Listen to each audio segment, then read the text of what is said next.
we shall all accept the fact that remembering a list of groceries is tough. We tend to forget most items unless we have some personal connection with them, or they appear at the end of the list and make way to a recent memory, similar to someone shouting out a frantic last-minute request that we often remember.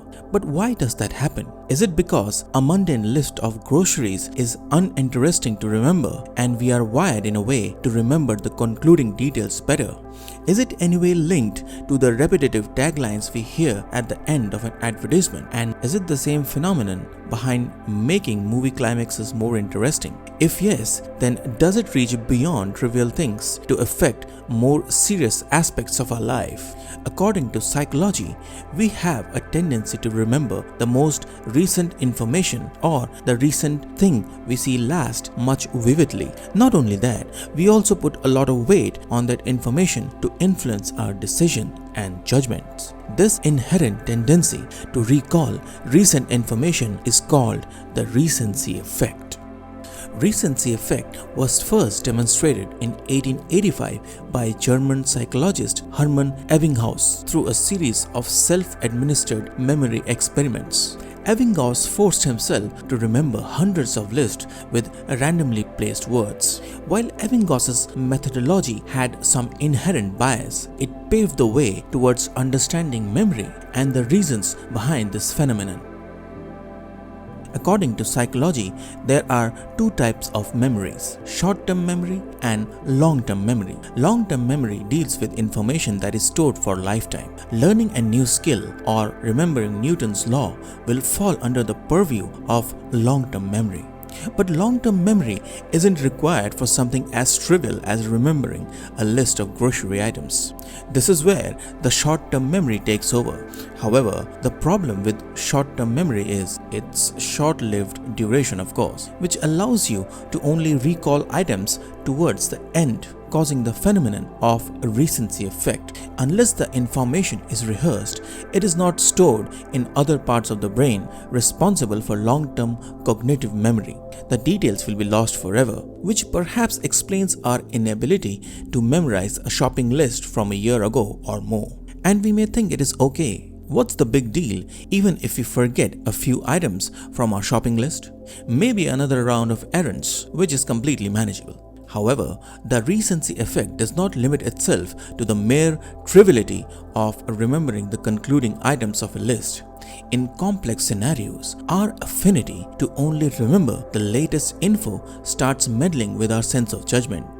This is where the recency effect transforms into a form of cognitive bias called the recency bias. The recency bias may manifest in the form of poor investment advice, unfair legal proceedings, and many such bad outcomes across other areas of our life. For example, during the pandemic, the real estate sector attracted huge investment due to a high return rate despite its past record of volatility. But it did not take long for the borrowing rates to shoot up, which plummeted the return rate as a result. The investors gave more weight to the latest information and chose to ignore the historical data, thus leading to a bad decision.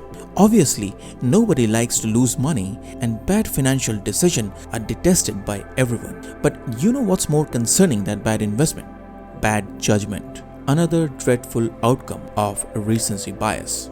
Similar to the investment scenario, a study has found that judges are influenced by the order in which certain incriminating evidence is presented to them. This is especially true when the evidence is presented towards the end of the trial. The study featured participants who read a homicide trial with 4 pieces of evidence: fingerprints, video confession, DNA analysis, and eyewitness testimony.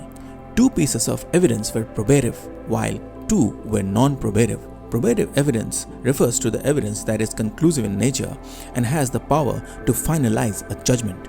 The researchers shuffled the order of probative and non-probative evidence in a series of 3 studies.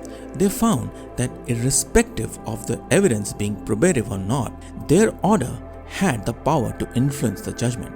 When probative evidence was presented towards the end, it led to more guilty verdicts. On the other hand, presenting non-probative evidence at the end led to lesser guilty verdicts.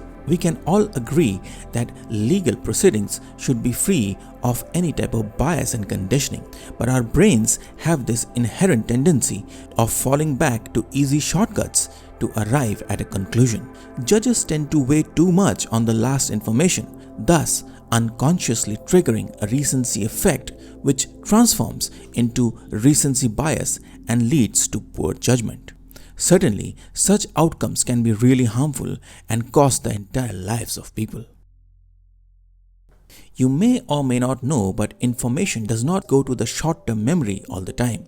Sure, the items at the end of the list goes into our short-term memory, but items in the beginning tend to go to the long-term memory instead. This is because items at the beginning of the list usually get rehearsed multiple times as we jot down the entire list. This is the opposite of recency effect, called the primacy effect. Primacy effect is the reason people may remember the items in the beginning of a list. It is the same effect that Steve Jobs leveraged while launching the first iPad for $499, or as he put, $499 instead of $999. You can safely say that it is not just the concluding details but also the initial bits of information that we retain, and that collectively constitutes something called serial position effect, which says that we retain the details towards the beginning and the end while forgetting the information in the middle. However, the study conducted by Murdoch and Bennett, called the serial position effect of free recall, shows more recall for items towards the end of the list, thus highlighting a greater influence of recency effect than primacy effect. Personally, it does not surprise me at all, as it appears to be in total alignment with our inherent nature. In fact, so many things around us give a lot of emphasis towards the end, almost like wanting us to pay attention towards the end and then tricking our brain to take the mental shortcut for an easy conclusion, a conclusion that they want us to remember, be it marketers, advertisers, entertainers, or storytellers. All of them seem to exploit the recency bias for their sake. From repetitive brand taglines at the end of advertisements to iconic endings of songs that are paired with memorable visuals, they are everywhere. Even memorable movie endings seem to exploit our tendency of retaining the latest information. Take for example the movie Inception. The spinning top at the end of the movie is perhaps the most perplexing moment. It is a simple but jaw-dropping scene that wraps up the story in few seconds and makes for a memorable case of recency effect. And unlike a boring list of groceries that is bound to be forgotten, things of this nature attract a lot of discussions. In other words, get rehearsed and registered permanently in the long-term memory. On the other hand, many experiences due to recency bias may also leave us in a bad mood. A bad Friday may spoil the experience of an entire week, or your partner judging you based on a recent experience while forgetting all the good things you have done before. This can potentially lead to disagreement and fights. And if it does, the recency effect won't spare you there either. Oftentimes, we stop communicating with our partners after a fight and may go to bed angry without resolving the issue. Without an outlet, the feeling of animosity may find subconscious roots for expressions. Perhaps this is why people say that we should never go to bed angry. Additionally, the vicious feelings can also get rehearsed within the mind and may find its way to the long-term memory, leading to more complications and even a failed relationship in the long term.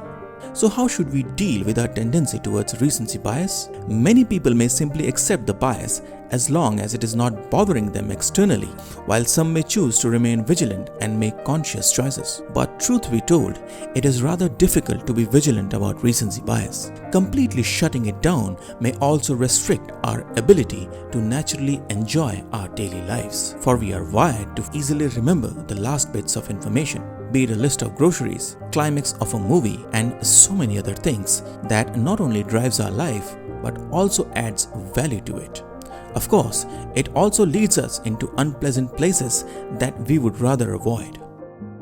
I would like to end this video with a quote on love that goes like, "You had me at hello, goodbye, and everything in between. It conveys the message that attention towards the middle part is often rare. But because the author is in love, they are focused equally on all parts and not just the first or the last one alone. But more often than not, our ironical nature locks us into focusing only on the beginning or the end. Be it a list of groceries, a song outro, biased judgments, or even this quote itself. Because despite highlighting the importance of the middle part, the irony is, to emphasize the point effectively, the author strategically positioned the most important part at the end of the sentence.